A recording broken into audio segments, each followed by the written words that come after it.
There are many things being said today about the Jewish people, about their beliefs, their history, their place in the world, that are either misunderstood, half true, or simply false. Some of these ideas have been repeated so many times that they sound like facts to those who have never taken the time to look deeper.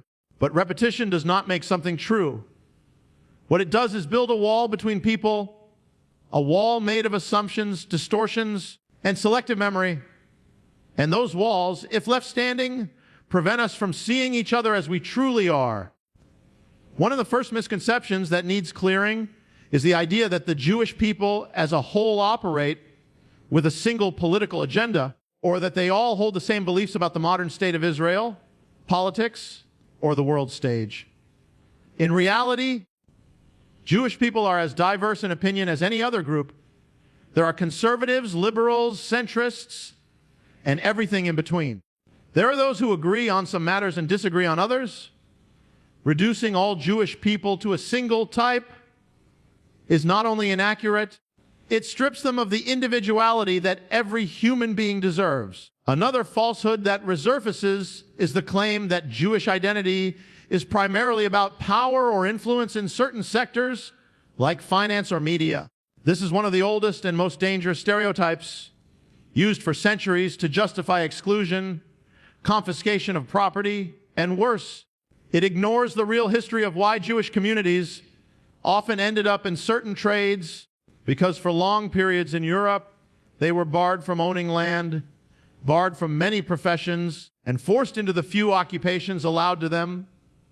Over generations, skills in those trades grew, but the false narrative grew with it, twisting success born of necessity into a weapon of suspicion. And then there's the misunderstanding of what it means to be Jewish in the first place. To many, Judaism is seen only as a religion, like Christianity or Islam, but it is more than that. It is a people, a family with a shared history that stretches thousands of years back. It is a faith, yes, but also a heritage, a culture, and a covenantal identity. This means that Jewishness is not something you can fully understand through theology alone. It is rooted in a history of exile and return, persecution and survival, promise and fulfillment. To talk about it without knowing that history is like trying to understand a tree while ignoring the roots. Some will say, well, I'm not against Jewish people. I just have questions about their role in world events. Questions are good. Questions are how we learn. But there's a difference between asking a question to understand and asking a question to accuse. The first opens doors. The second builds walls. Too often, so-called questions about the Jewish people are framed in a way that assumes guilt before truth has even been sought. That is not inquiry. It is a verdict dressed as curiosity. There is also a tendency to lift certain verses from Scripture, whether the Hebrew Scriptures or the New Testament, and use them as proof against the Jewish people. This is not a new tactic. It has been done for centuries.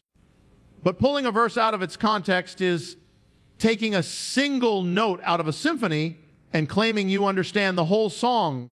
The reality is that the story of the Jewish people in Scripture is a story of calling, covenant, and often correction, not unlike the story of any people who walk with God. To weaponize those words is to miss their purpose entirely. We must also address the myth that Jewish survival through centuries of persecution is somehow evidence of a secret plan or conspiracy. The truth is far simpler and far more powerful. Survival came through faith, through community, and through a relentless determination to pass on what was given, even when it meant doing so in hiding, in exile, or under threat of death. What the world calls mystery is often just perseverance clothed in the garments of faithfulness.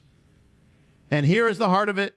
When someone speaks from ignorance, whether intentionally or not, they can end up reinforcing lies that have caused real harm. Those lies have justified violence, discrimination, and the destruction of lives.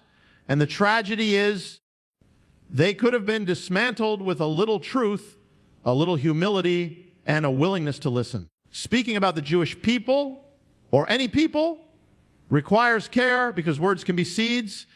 They can grow into understanding or they can grow into hatred. And each of us must decide which seeds we will plant. If we are going to have these conversations, then let them be conversations rooted in truth, not in recycled accusations. Let them be built on genuine curiosity, not suspicion. Let them be shaped by the understanding that history is not a collection of myths to be bent to our will, but a record that demands we learn from it. For only when we deal in truth can we ever hope to break down the walls that have stood for far too long. We live in a time when a single voice can reach millions in an instant. A single statement made on a podcast, a live stream, or a post online can ripple across the globe before the sun sets. That is a gift and a danger. Because words are not just sounds in the air or marks on a screen. They have the power to shape how people think, how they see one another, and even how they treat one another. And when someone has a platform, when thousands or even millions are listening, those words carry even greater weight. This is why it matters so deeply how public figures speak, especially on issues as sensitive and as historically charged as anti-Semitism. You don't have to stand on a stage in front of a crowd or sit in front of a camera with a microphone to influence people. But if you do, you have a responsibility, because every sentence you speak can either illuminate truth or spread a shadow. And when the topic is the Jewish people, when it's a people whose history is scarred with centuries of lies, hatred, and persecution, that responsibility is magnified. There are those who think that repeating a stereotype is harmless if it's just or an opinion or question. But when those stereotypes have been used to justify pogroms, expulsions, and even genocide, they are not harmless. The damage may not always be visible immediately, but history shows us the patterns.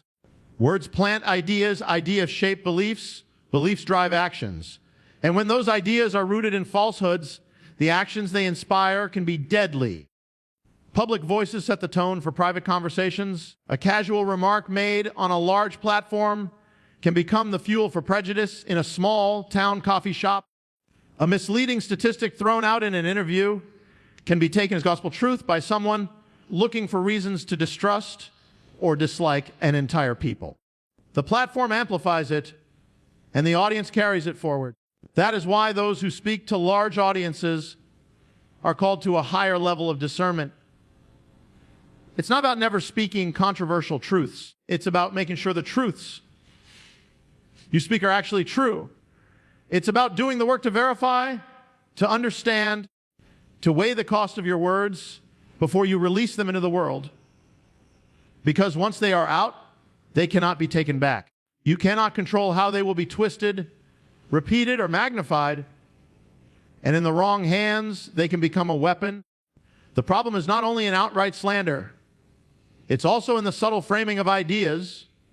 If you frame a people as suspicious, as powerful in a sinister way, as different in a way that makes them less trustworthy, you are feeding a narrative that has been used to divide and destroy for generations. You may think you are only raising a question, but you are in fact placing a loaded seed into someone's mind. And when enough of those seeds are planted, they do not produce understanding, they produce division. History shows us that anti-Semitism has often grown in times of uncertainty and fear, and it has almost always been encouraged or justified by the words of those with influence. From the pulpits of medieval Europe to the newspapers of the 20th century to the social media feeds of today, the pattern remains. The words of a few can move the actions of many. That is why this is not just about free speech. It's about the stewardship of influence. Some will say, well, I'm just saying what people are already thinking. But that's not leadership, that's echoing. True leadership weighs not only what is said, but what will happen because it is said. True leadership does not simply reflect the fears and suspicions of the moment. It challenges them with what is right and what is true. It seeks to heal, not to deepen the wound. If you have a platform, you have an opportunity to either continue the long, dark chain of prejudice or to break it. You can either add your voice to the noise that blinds people to truth, or you can speak in a way that opens eyes and clears away the fog. And this is not just about protecting one group from slander. It's about protecting the integrity of our discourse, the health of our society, and the dignity of every human being. The Jewish people are not a topic. They are a people. They are not an abstract concept for debate. They are mothers and fathers, sons and daughters, communities and histories. And the words spoken about them will either honor that reality or erase it. When you speak about them, you speak into a history that is listening and into a future that will remember. Anti-Semitism did not appear overnight, and it did not begin on social media. It is one of the oldest and most persistent hatreds in human history. To understand the danger it poses today, you have to understand where it came from and how it has managed to survive for thousands of years, adapting to new times, new languages, and new cultures, yet always carrying the same core poison. Without that understanding, it becomes too easy to think of it as just another opinion, just another perspective in the marketplace of ideas, instead of what it truly is, a destructive force that has been woven into the fabric of societies for generations. It began in the ancient world when the Jewish people's refusal to worship the gods of surrounding nations made them stand out. They were marked as different, not because they were seeking to be superior, but because they clung to a covenant with the one God in a world where religion was intertwined with politics, military power, and national identity. That refusal was seen as a threat. So the stories began, stories that painted the Jewish people as stubborn, untrustworthy, or even dangerous to the order of the empire. The first seeds of anti-Semitism were sown in suspicion of their distinct way of life. As history moved forward, the narrative shifted, but the hostility remained. In the early centuries after the rise of Christianity, theological disagreements were often turned into accusations against the entire Jewish people. Passages of Scripture were taken out of their context and weaponized.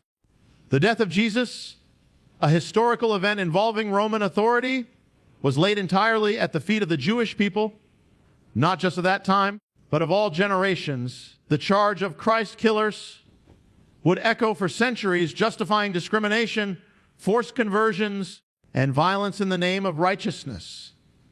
By the Middle Ages, anti-Semitism had taken on new forms.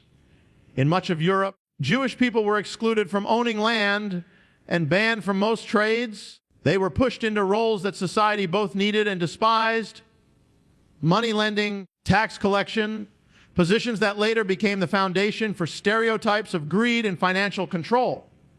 When plagues or economic crises came, the same communities that had been forced into these roles were accused of causing the disasters.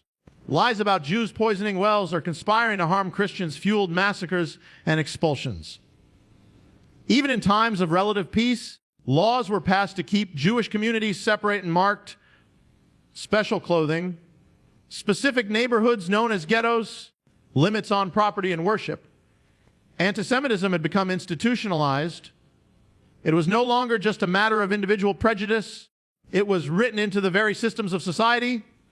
In the modern era, the hatred adapted yet again. As Europe became more secular, religious justifications for anti-Semitism lost some of their power, but political and racial theories replaced them. Jews were cast as a dangerous foreign element, plotting in secret to control governments and economies. The infamous forgery, the Protocols of the Elders of Zion, a completely fabricated document, was circulated as proof of a worldwide Jewish conspiracy. Even though it was exposed as a fraud more than a century ago, it is still quoted by anti-Semites today. These lies paved the way for the greatest atrocity of the modern age of the Holocaust. 6 million Jews were murdered, not in a burst of sudden rage, but in a carefully planned industrial-scale genocide.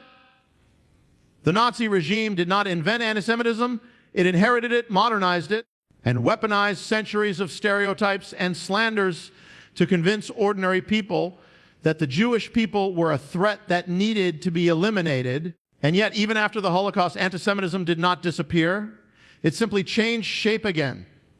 In some places, it hides behind political language, claiming not to hate Jews, only Zionists, yet using the same old accusations and imagery that have been recycled for centuries.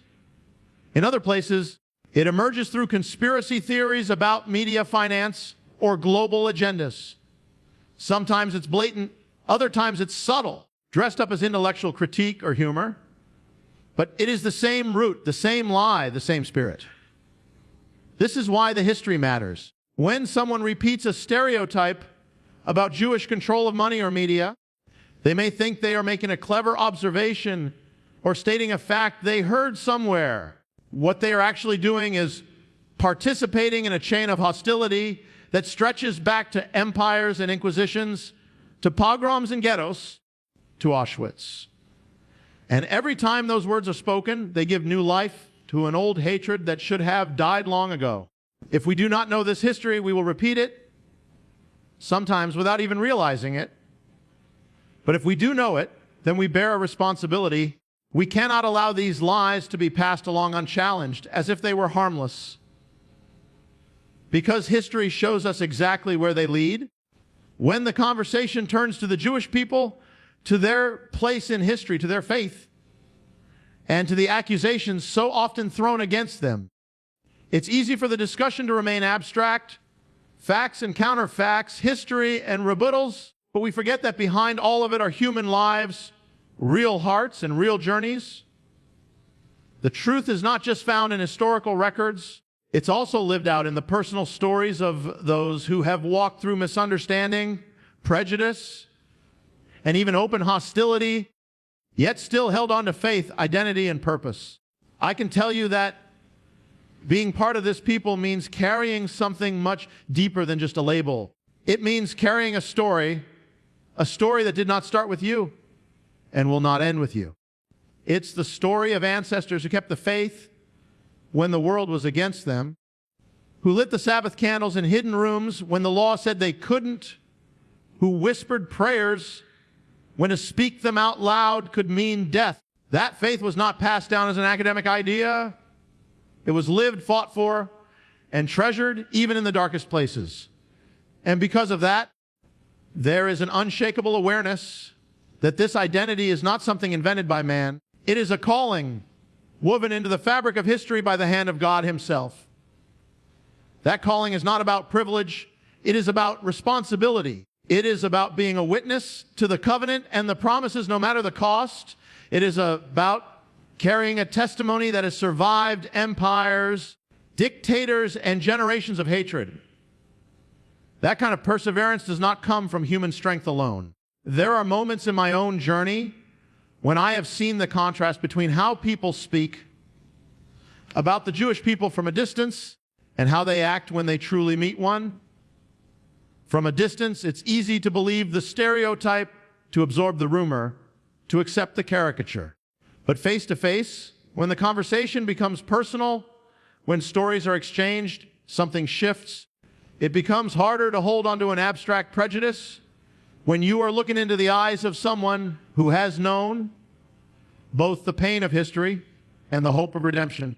Faith plays a central role in this because faith is what allows you to respond to hatred without becoming consumed by it. Faith is what lets you remember that those who speak you are often speaking out of their own ignorance, their own fears, their own misunderstandings.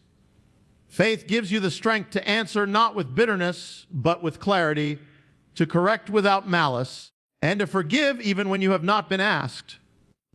That doesn't mean staying silent in the face of lies.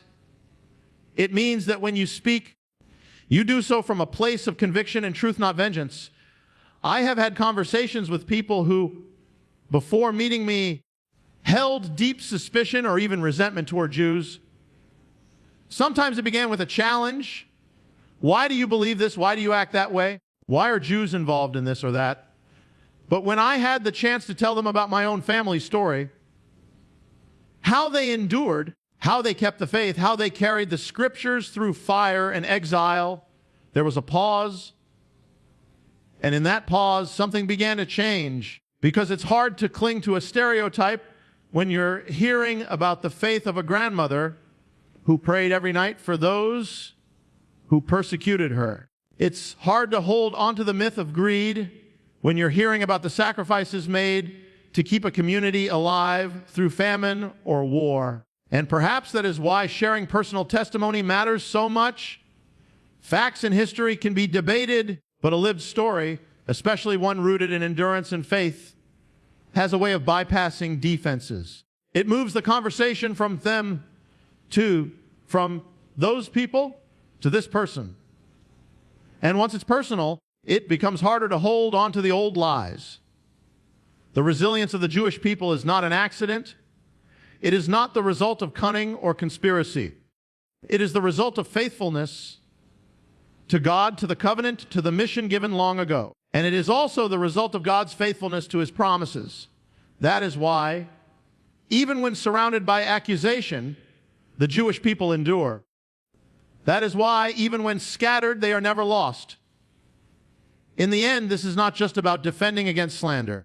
It is about bearing witness through personal story, through faith, through life itself, that truth can outlast falsehood, that light can survive the darkness, and that a people who walk with God can never be erased.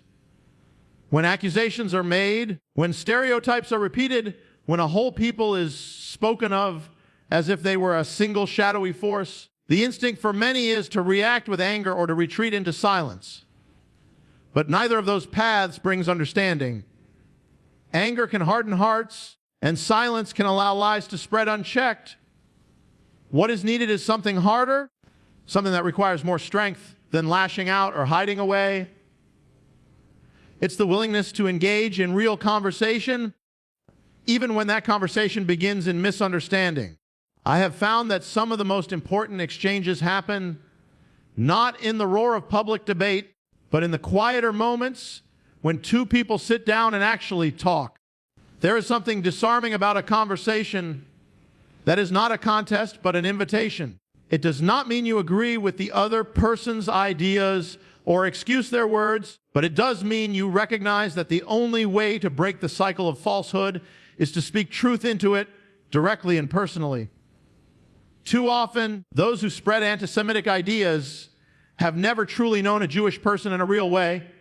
Their understanding comes from secondhand sources, books, videos, online posts that package decades or centuries of prejudice into neat, persuasive-sounding claims. If that's all they've ever been exposed to, how can we expect them to see differently unless someone steps forward and becomes that living contradiction to the stereotype? Dialogue does not mean giving hatred a free platform. It means refusing to dehumanize the one who has already dehumanized you. It means saying, I will meet you as a person, even if your words have treated me as something less than that. It means replacing the caricature in someone's mind with the reality of a living, breathing human being with a story, with faith, with a history that goes far beyond the accusations they have heard. There are times when the first meeting is tense, when suspicion is in the air, when the other person is waiting for you to confirm their worst assumptions. That's when the temptation to fight fire with fire is at its strongest. But in my experience, the most powerful thing you can do is speak plainly and truthfully without letting bitterness take hold. Because when you do that, you are not only defending the truth, you are showing that you are not defined by the prejudice of others. Some may think that engaging in this way is a sign of weakness, that it's soft to sit down with someone who has said things that are offensive or harmful. But in reality, it's far easier to walk away, to dismiss them as beyond hope. It takes more courage to stay, to listen, and to respond in a way that challenges without humiliating, that corrects without crushing. That kind of dialogue is not weakness, it is strength under control. I have seen people change their minds in an instant, and I have seen others hold on to their falsehoods despite hearing the truth. But either way, the seed has been planted. The person who refuses to let go of their prejudice today might remember your words years later when something else challenges their thinking And the one who does change may become a voice for truth themselves, correcting others because of what they learned in that conversation. This is not just a strategy for combating anti-Semitism. It's a principle for how we deal with any form of hatred or misunderstanding. We can build walls or we can build bridges. Walls are easier. They protect us in the short term, but they do nothing to change what's on the other side. Bridges are harder to build. They require time, patience, and effort, but they allow truth to cross over and misunderstanding to be left behind. And let me be clear, building bridges does not mean compromising truth. It means delivering truth in a way that it can be heard. It means speaking with a voice that is firm but not condemning, clear but not cruel. It means caring not only about winning an argument but about reaching the person. When we choose dialogue over dismissal, we do more than defend ourselves. We open the door for someone else to walk out of ignorance and into understanding. And that is worth the risk, the effort, and the patience it requires.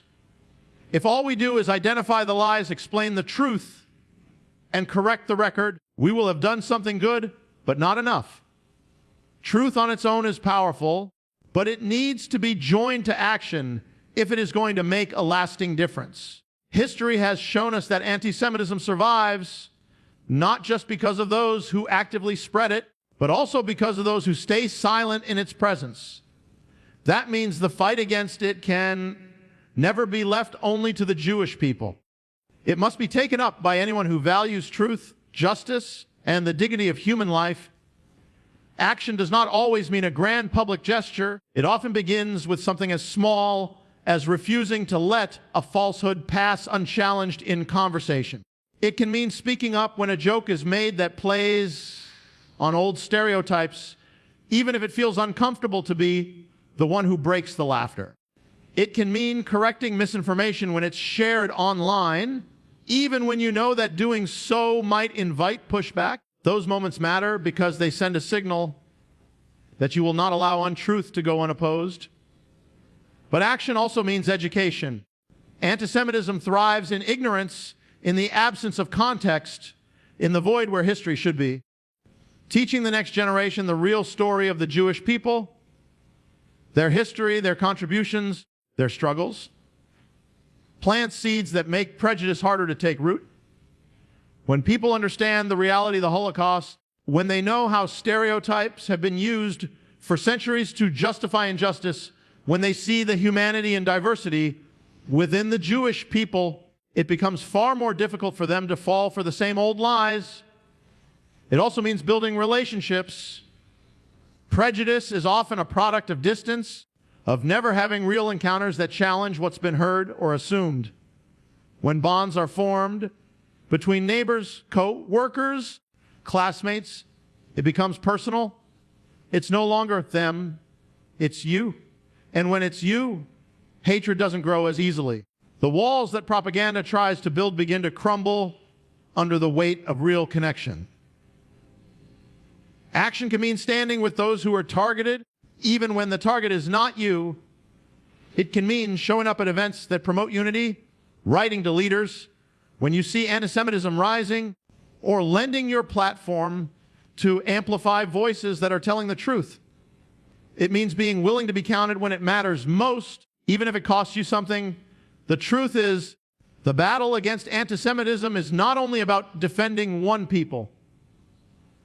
It's about defending the moral foundation of society itself. Because if it becomes acceptable to target one group with lies, suspicion, and exclusion, then it will eventually become acceptable to do it to any group. History has shown again and again that the same mechanisms of hatred simply find new targets. So when we fight anti-Semitism, we are not only protecting Jewish people, we are protecting the principles that keep all of us safe. And make no mistake, this is not a fight that will end in a single victory. It is an ongoing effort. The same lies that were told centuries ago are being retold today in new forms. They find their way into politics, into entertainment, into conversations at the dinner table. The challenge is not only to counter them once, but to be vigilant, always ready to respond. always ready to plant a better seed where a poisonous one has been sown. This requires courage because speaking out can be costly. It can bring criticism, social pressure, even threats.